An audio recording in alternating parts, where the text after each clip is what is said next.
십계명이 우리 삶에 주는 영원한 메시지. 여러분, 혹시 누군가가 당신을 위해 세운 규칙이나 법칙이 당신을 제한한다고 생각해 본 적이 있으신가요? 아니면 그 규칙들이 사실은 당신의 진정한 자유를 위한 것이라는 생각을 해본 적이 있으신가요? 오늘 우리가 함께 나눌 이야기는 3400년 전에 시내산에서 주어진 십계명과 그것이 우리 삶에 어떤 의미를 가지는지에 관한 것입니다. 홍해를 통과한 이스라엘 백성들이 시내산에 도착했을 때 하나님은 모세를 부르셨습니다. 모세는 가파르고 험준한 산길을 올라가 여호와께서 임재해 계시는 곳으로 나아갔습니다. 그곳에서 하나님은 이스라엘에게 전할 메시지를 주셨습니다.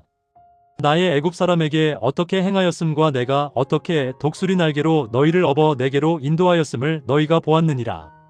세계가 다 내게 속하였나니 너희가 내 말을 잘 듣고 내 언약을 지키면 너희는 열국 중에서 내 소유가 되겠고 너희가 내게 대하여 제사장 나라가 되며 거룩한 백성이 되리라. 이것이 핵심입니다. 하나님은 이스라엘을 노예에서 해방시키셨을 뿐 아니라 이제 그들을 특별한 목적을 가진 국가로 만들려고 하셨습니다. 모세는 내려와 이스라엘 장로들을 소집하고 하나님의 메시지를 전달했습니다. 그들은 여호와의 명하신 대로 우리가 다 행하리이다라고 대답했습니다. 그리하여 그들은 하나님과 엄숙한 언약을 맺고 하나님을 그들의 통치자로 받아들이기로 맹세했습니다. 동시에 그들은 특별한 의미에 있어서 그분의 지배를 받는 신민이 되었습니다. 하나님은 백성들이 준비할 시간을 주셨습니다.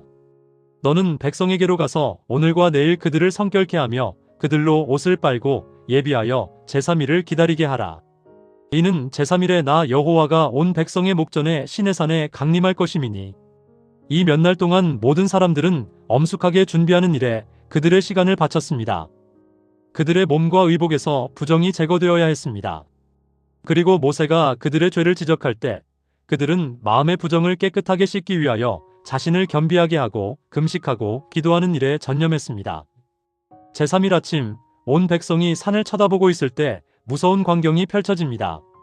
산 꼭대기에는 빽빽한 구름이 덮였고 그 구름은 더욱 검어지고 짙어지면서 아래로 밀려내려왔습니다. 마침내 온 산은 어두움과 무시무시한 신비에 쌓여버렸습니다. 그 후에 백성들로 하나님을 만나도록 소집하는 나팔 소리와 같은 소리가 들렸습니다. 모세는 백성들을 인도하여 산기슭으로 나아갔습니다. 짙은 흑암 속에서 번개가 번쩍이고 우레가 진동하여 그 소리가 주위의 산들에 메아리 쳤습니다.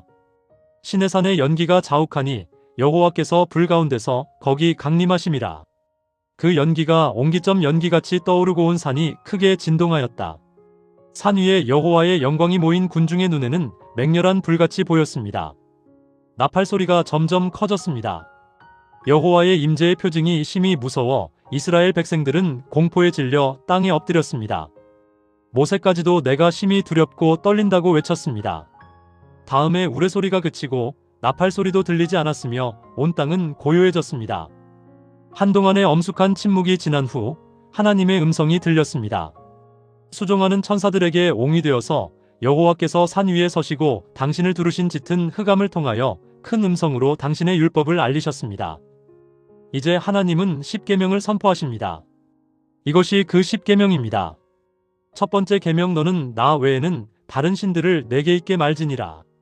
영원하시고 자존하시고 지음을 받지 않으신 분이시며 만물의 근원이시요 보전자이신 여호와께서만 최고의 존경과 경배를 받으실 자격이 있으십니다.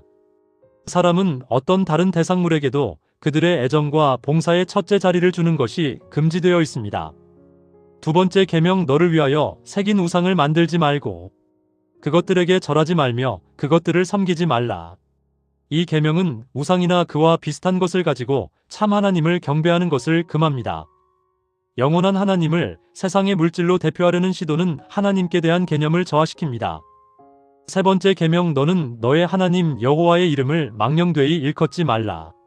이 계명은 거짓 서약과 일반적인 맹세를 금할 뿐 아니라 우리로 하여금 하나님의 이름의 존엄한 뜻을 생각지 않고 경솔하고 부주의한 태도로 그 이름을 쓰는 것을 금합니다.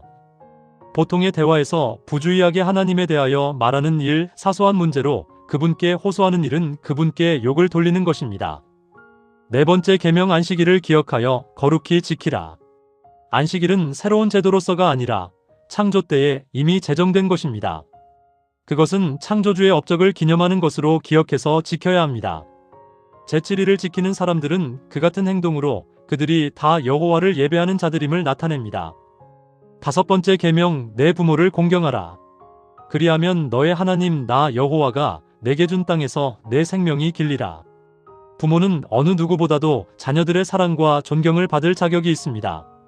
이 계명은 자녀들에게 그들의 부모를 존경하고 순종하기를 요구할 뿐 아니라 그들을 사랑하고 부드럽게 대하며 그들의 수고를 가볍게 해주고 그들의 명예를 지켜주며 노후에 그들을 부양하고 위로해주기를 요구합니다. 6번째 계명, 살인하지 말지니라. 생명을 단축시키는 모든 부정한 행위와 증오와 복수의 정신은 이 계명을 범하는 것입니다. 또한 다른 사람에게 해를 끼치는 행위나 가난한 사람들이나 고통당하는 사람들을 보고도 이기심 때문에 돌보는 일을 게을리한 행위도 이 계명을 범하는 것입니다. 7번째 계명, 간음하지 말지니라. 이 계명은 음란한 행위를 금할 뿐 아니라 유격적인 생각과 욕망도 금합니다. 외부에 나타나는 생활에서 뿐만 아니라 마음의 은밀한 의도와 감정에까지도 순결이 요구됩니다. 그리스도께서는 사악한 생각이나 눈길도 불법한 행위와 마찬가지로 죄가 된다고 선언하셨습니다. 8번째 계명, 도적질하지 말지니라. 공사 간의 범죄가 이 금령 안에 포함되어 있습니다. 유괴와 노예 매매를 정죄하고 정복을 위한 전쟁을 금합니다. 또한 절도와 강도 행위를 정죄합니다. 이 계명은 일상 업무의 가장 사소한 일에도 엄격한 성실을 요구합니다. 9번째 계명, 내 이웃에 대하여 거짓 증거하지 말지니라. 우리의 이웃을 속이려는 의도나 목적으로 어떤 문제에서든지 거짓말하는 것은 모두 이 계명에 저촉됩니다. 눈짓, 손짓, 얼굴 표정 등으로도 말로 하는 것과 같이 효과적으로 거짓말을 할 수 있습니다. 모든 고의적인 과장과 잘못 전하거나 나쁘게 추측하거나 비방은 이 계명을 범하는 것입니다. 10번째 계명, 내 이웃의 집을 탐내지 말지니라. 내 이웃의 아내나 그의 여종이나 그의 소유나 그의 낙이나 무릇 내 이웃의 소유를 탐내지 말지니라. 10째 계명은 죄된 행위의 뿌리가 되는 이기적 욕망을 금함으로써 만악의 뿌리 자체를 강타합니다. 하나님의 율법을 순종하여 남의 소유물에 대한 나쁜 욕심을 품는 것조차도 삼가는 사람은 그의 이웃들에게 해를 끼치는 악한 행위를 하지 않을 것입니다. 우레와 화염 가운데서 위대하신 입법자의 권능과 위엄을 놀랍게 나타내시며 말씀하신 십계명의 거룩한 교훈이 이렇게 선포되었습니다. 하나님께서 당신의 율법을 선포하실 때에 당신의 권능과 영광을 나타내신 것은 당신의 백성들로 하여금 그 광경을 결코 잊어버리지 않게 해서 율법의 제정자여 천지의 창조주이신 당신께 깊은 존경심을 갖도록 감명을 주시기 위함이었습니다. 이스라엘 백성들은 공포에 짓눌렸습니다. 하나님의 말씀의 무서운 능력을 그들의 떨리는 마음으로는 감당할 수 없을 것처럼 보였습니다. 왜냐하면 하나님의 의의 대원칙이 그들 앞에 제시되었을 때에 그들은 전에 없이 죄에 가증한 성질과 하나님의 목전에 있는 저희 자신의 죄를 통절히 깨달았기 때문이었습니다. 백성들은 모세에게 당신이 우리에게 말씀하소서 우리가 들으리이다. 하나님이 우리에게 말씀하시지 말게 하소서 우리가 죽을까 하나이다라고 부르짖었습니다. 모세는 두려워 말라. 하나님이 강림하심은 너희를 시험하고 너희로 경외하여 범죄치 않게 하려 하심이니라고 대답했습니다. 하지만 백성들은 모세가 하나님의 계신 암흑으로 가까이 가는 동안 멀리 뒤에 남아 두려운 마음으로 이 광경을 바라보고 있었습니다. 백성들의 마음은 노예 생활과 우상 숭배로 어두워지고 저하되어서 하나님의 십계명의 원대한 원칙을 온전히 이해할 준비가 되어 있지 않았습니다. 그리하여 십계명의 의무가 더욱 잘 이해되고 시행되도록 하기 위하여 십계명의 원칙을 설명하고 적용하는 여러 가지 법들을 첨가해 주셨습니다. 이 법들은 종들에 관계된 것, 가난한 사람의 보호, 과부와 고아의 권익 보호, 그리고 공정한 거래를 명하는 것들이었습니다. 그 모든 규정의 목적은 진술되었습니다. 그것들은 단순히 전제적 주권을 행사하는 데서 유래된 것이 아니요 모두 이스라엘의 행복을 위하여 주어졌던 것입니다. 여호와께서는 너희는 내게 거룩한 사람이 될지니라고 말씀하셨습니다. 이 법들은 모세에 의하여 기록되었고 국법의 기초로서 십계명과 함께 조심스럽게 보관되었습니다. 이제 여호와께로부터 이스라엘에게 기별이 주어졌습니다. 내가 사자를 내 앞서 보내어 길에서 너를 보호하여 너로 내가 예비한 곳에 이르게 하리니 내가 그 목소리를 잘 청종하고 나의 모든 말대로 행하면 내가 내 원수에게 원수가 되고 내 대적에게 대적이 될지라. 모세는 제단을 설치하고 12지파를 대표하는 12기둥을 세웠습니다. 청년들이 희생 제물을 드렸고 모세는 제물의 피를 제단에 뿌렸습니다. 언약서를 가져다가 백성에게 낭독하여 들려주었습니다. 백성들은 이구동성으로 여호와의 모든 말씀을 우리가 준행하리이다라고 대답했습니다. 모세는 이는 하나님이 너희에게 명하신 언약의 피라고 말하며 피를 그들에게 뿌렸습니다. 이제 여호와를 왕으로 모시는 선민의 국가가 창설될 완전한 준비가 이루어졌습니다. 모세는 아론과 함께 장로 70인과 여호수아와 함께 산 위로 올라가도록 명령을 받았습니다. 모세가 산에 올랐을 때 구름이 산을 가렸습니다. 여호와의 영광이 시내산 위에 머물러 있었습니다. 6일 동안 구름이 산을 가리고 있었으나 그분께 대한 계시나 그분의 뜻은 전달되지 않았습니다. 이 기다리는 기간은 모세에게 있어서 준비하는 기간이었고 자기 자신을 면밀히 살피는 시간이었습니다. 하나님의 총애받는 모세조차도 당장 그분의 앞으로 나아가서 그분의 영광의 발현을 견딜 수는 없었습니다. 그가 그의 조물주와의 직접 교통을 위하여 준비될 수 있기 전에 마음의 반성과 묵상과 기도로 자신을 하나님께 바치는데 엿새가 걸렸습니다. 안식일이었던 제7일에 모세는 구름 속으로 부름을 받았습니다. 온 이스라엘의 목전에서 빽빽한 구름이 열리고 여호와의 영광이 맹렬한 불처럼 쏟아져 나왔습니다.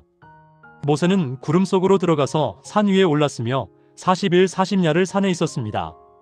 산 위에 머물러 있는 동안에 모세는 하나님의 임재가 특별히 나타나게 될 성소를 건축하라는 지시를 받았습니다. 하나님은 내가 그들 중에 거할 성소를 그들을 시켜 나를 위하여 지으라고 명령하셨습니다. 이제부터 백성들은 그들의 왕의 영속적 임재로 영광을 얻게 될 것이었습니다. 내가 이스라엘 자손 중에 거하여 그들의 하나님이 되리니는 보증이 모세에게 주어졌습니다.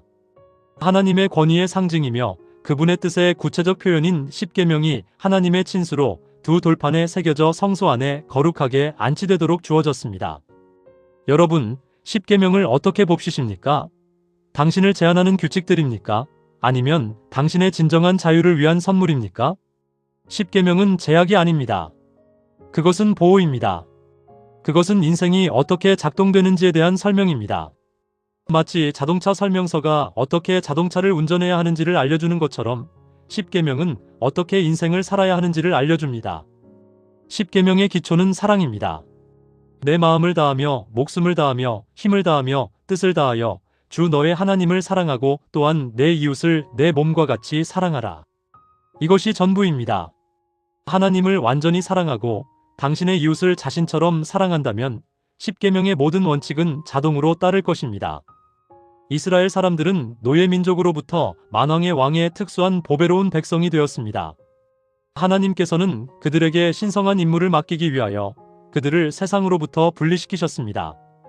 만일 이스라엘 백성이 그들에게 맡겨진 임무를 충실히 행한다면 그들은 세계에서 강대국이 될 것이었습니다.